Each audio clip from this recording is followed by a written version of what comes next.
सिद्धिप्रदायकाय गुरु ब्रह्मा गुरु विष्णु गुरुदेव महेश्वर गुरु साक्षाತ್ ಪರಬ್ರಹ್ಮ ತಸ್ಮೈ ಶ್ರೀ ಗುರುವೇ ನಮಃ. ನಮಸ್ಕಾರ. ನಾನು ನಿಮ್ಮ ಪಂಡಿತ್ ಲೋಕನಾಥ್ ಭಟ್ ಮಾಡುತ್ತಿರುವಂತಹ ನಮಸ್ಕಾರಗಳು. ಈ 2026ರ ಯುಗಾದಿಯು ಶ್ರೀ ಪರಾಭವ ನಾಮ ಸಂವತ್ಸರವು ಹೊತ್ತು ತರಲಿದೆ. ಈ ಬಾರಿಯು ಯುಗಾದಿಯ ಹೊಸ ವರ್ಷದಂದು ಮಿಥುನ ರಾಶಿಯ ಭವಿಷ್ಯವನ್ನ ಈ ವಿಡಿಯೋದಲ್ಲಿ ನಾನು ತಿಳಿಸ್ಕೊಡ್ತಾ ಇದ್ದೇನೆ. ಈ ವಿಡಿಯೋ ನಿಮಗೆ ಇಷ್ಟವಾದಲ್ಲಿ ಈ ವಿಡಿಯೋಗೆ ಲೈಕ್ ಕೊಟ್ಟು ನಮ್ಮ ಯೂಟ್ಯೂಬ್ ಚಾನಲ್ ಆದ ರಾಯರ್ ಭವಿಷ್ಯಕ್ಕೆ ಸಬ್ಸ್ಕ್ರೈಬ್ ಅನ್ನೋದು ಮಾಡಿ. ಮೊದಲ ಗ್ರಹ ಸಂಚಾರದಲ್ಲಿ ಗುರುವಿನ ಸಂಚಾರವನ್ನು ನೋಡೋ ಹಾಗಿದ್ರೆ ಮೊದಲನೇ ಸ್ಥಾನದಲ್ಲಿದ್ದಂತಹ ಗುರು 2ನೇ ಸ್ಥಾನದಲ್ಲಿ ಹೋಗುವಂತಹ ವಿಚಾರವಿದೆ. ಇದು ನಿಮ್ಮ ಆರ್ಥಿಕ ಒಂದು ಪರಿಸ್ಥಿತಿಯಲ್ಲಿ ಧನುವಿನ ಗುರು ಆಗುವಂತಹ ಸಾಧ್ಯತೆ ಇದೆ.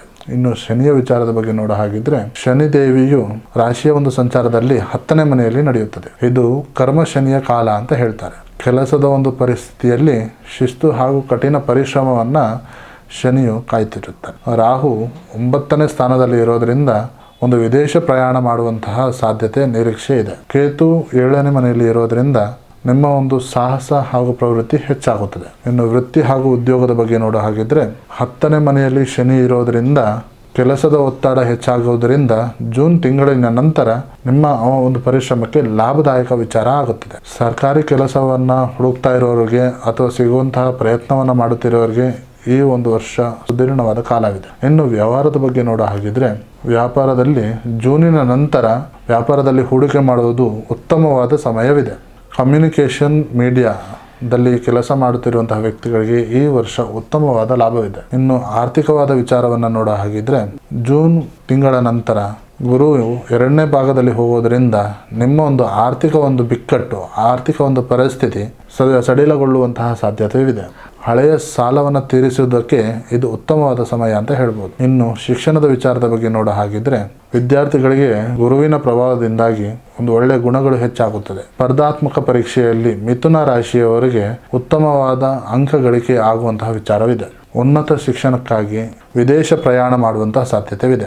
ಇನ್ನು ಕುಟುಂಬದ ವಿಚಾರದ ಬಗ್ಗೆ ನೋಡೋ ಹಾಗಿದ್ರೆ ಮನೆಯಲ್ಲಿ ಶುಭ ಕಾರ್ಯ ಆಗುವಂತಹ ಸೂಚನೆ ಇದೆ. ಕುಟುಂಬದಲ್ಲಿ ಧಾರ್ಮಿಕ ಕಾರ್ಯಗಳನ್ನು ತೊಡಗಿಸ್ಕೊತೀರ. 2ನೇ ಭಾಗದಲ್ಲಿ ಗುರು ಇರೋದ್ರಿಂದ ಮಾತಿನ ಬಲ ಹೆಚ್ಚಾಗುತ್ತದೆ. ಇನ್ನು ಪ್ರೀತಿ ಪ್ರೇಮದ ವಿಚಾರದ ಬಗ್ಗೆ ನೋಡೋ ಹಾಗಿದ್ರೆ ಯಾರೆಲ್ಲ ಮದುವೆ ಆಗಿರಲಿಲ್ಲವೋ ಜೂನಿನ ನಂತರ ಕಂಕಣ ಭಾಗ್ಯ ಕುಡಿ ಬರಲಿದೆ. ಪ್ರೇಮಿಗಳ ನಡು ಇದ್ದಂತಹ ಸಣ್ಣ ಪುಟ್ಟ ಭಿನ್ನಾಭಿಪ್ರಾಯ ದೂರ ಆಗುತ್ತದೆ. ಇನ್ನು ಆರೋಗ್ಯದ ವಿಚಾರದ ಬಗ್ಗೆ ನೋಡೋ ಹಾಗಿದ್ರೆ ಆರೋಗ್ಯವು ಸಾಮಾನ್ಯವಾಗಿ ಉತ್ತಮವಾಗಿದೆ. ಶನಿಯು 10ನೇ ಮನೆಯಲ್ಲಿ ಇರೋದ್ರಿಂದ ಆರೋಗ್ಯದಲ್ಲಿ ಏರುಪೇರು ಆಗುವಂಥದ್ದು, ಮಾನಸಿಕ ಚಿಂತನೆಗೆ ಗುರು ಆಗುವಂಥದ್ದು, ದೈಹಿಕ ಒಂದು ವಿಶ್ರಾಮಕ್ಕೋಸ್ಕರ ವ್ಯಾಯಾಮವನ್ನು ಮಾಡಿ, ಯೋಗವನ್ನು ಮಾಡಿ ನಿಮಗೆ ಉನ್ನತ ಆರೋಗ್ಯ ಸಿಗುತ್ತದೆ. ಈ ವರ್ಷದ ಅಡೆತಡೆಗಳನ್ನು ನಿವಾರಿಸಿಕೊಳ್ಳೋದಕ್ಕೆ ನಾನು ಹೇಳುವಂಥ ಪರಿಹಾರವನ್ನು ಮಾಡಿ. ಮಿಥುನ ರಾಶಿಯವರು ಶ್ರೀಕೃಷ್ಣ ದೇವಸ್ಥಾನ ಉಡುಪಿ ಅಥವಾ ಯಾವುದೇ ವಿಷ್ಣುವಿನ ದೇವಸ್ಥಾನಕ್ಕೆ ಹೋಗಿ ಭೇಟಿ ನೀಡಿ. ವಿಶೇಷವಾಗಿ ಶನಿವಾರದಂದು ಶನೀಶ್ವರ ದೇವಸ್ಥಾನಕ್ಕೆ ಹೋಗಿ ವಿಷ್ಣು ನಾಮ ಸಂವತ್ಸರವನ್ನು ಪಠನೆ ಮಾಡಿ. ಪ್ರತಿ ಬುಧವಾರ ಗಣಪತಿಗೆ 21 ಗರಕೆ ಹುಲ್ಲನ್ನು ಅರ್ಪಿಸಿ. ಹಸುವಿಗೆ ಹಸಿ ಹುಲ್ಲನ್ನು ತಿನ್ನಿಸಿ. ಯಾವುದೇ ಅಡೆತಡೆ ಅನ್ನೋದು ದೂರ ಆಗುತ್ತದೆ.